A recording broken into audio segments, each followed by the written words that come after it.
age. Anyway, the minister said something that really stuck with me, and it was, drop the agenda, allow surprise.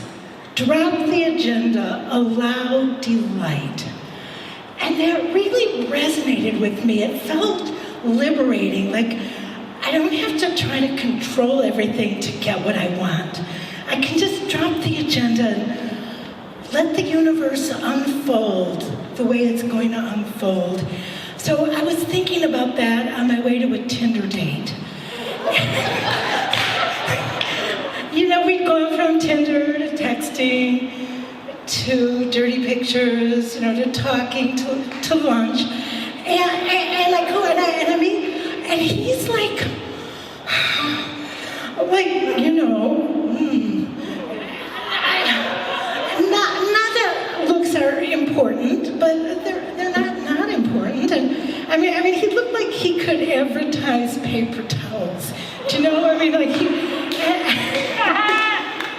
so we have lunch, and then we went out to the park, and we were making out, which is like way more fun than long walks on the beach, you know. And as I'm driving home, he's texting me like, I want to see you again. And we know that that's code, right? And I'm thinking, do I really want this? Because I grew up in the era where nice girls didn't. And if you want a relationship, which I do, you can't like fuck people on the second date. Like, and so like I'm torn. Like I remember being told like men like to pursue, and if you're too easy, they'll lose interest. And I'm like, well, am I only interesting as a challenge? Like, what am I, a Rubik's Cube? Like, I don't know if I believe that, but I'm hearing my mother and my aunt, he won't buy the milk if he can, or he won't buy the cow if he, you know this, if he can get the milk for free. Like, but who wants to be a purchased cow? Like, I don't know what I want here, you know? And so I'm talking to my friend, my best friend Paul, and he's like, Margie, you always do this.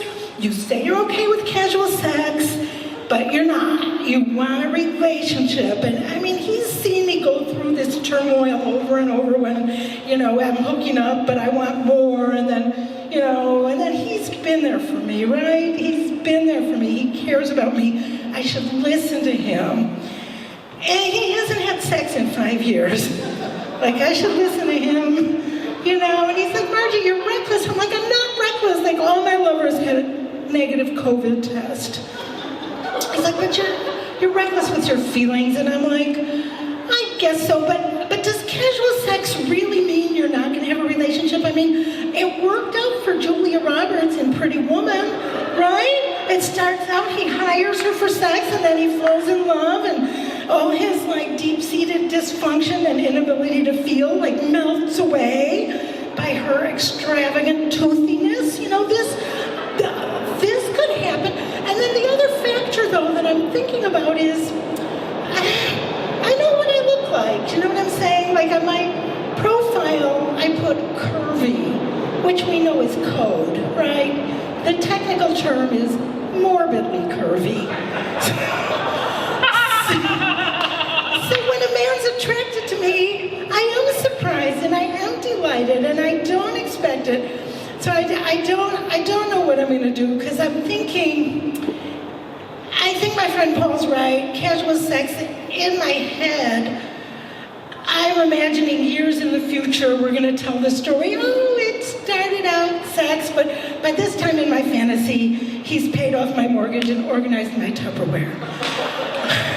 So I think I need to drop the agenda. I need to let the universe unfold.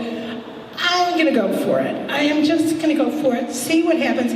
We make a date. I'm supposed to go to his place the following Saturday, and you know, it's so Friday morning he sends me a text. I can't see you this weekend or ever again. Long story, sorry. And like, I was a lit major, I like long stories, but by the time I reply, he's got me blocked. So my point is, surprise! Drop the agenda, allow disappointment. Thank you.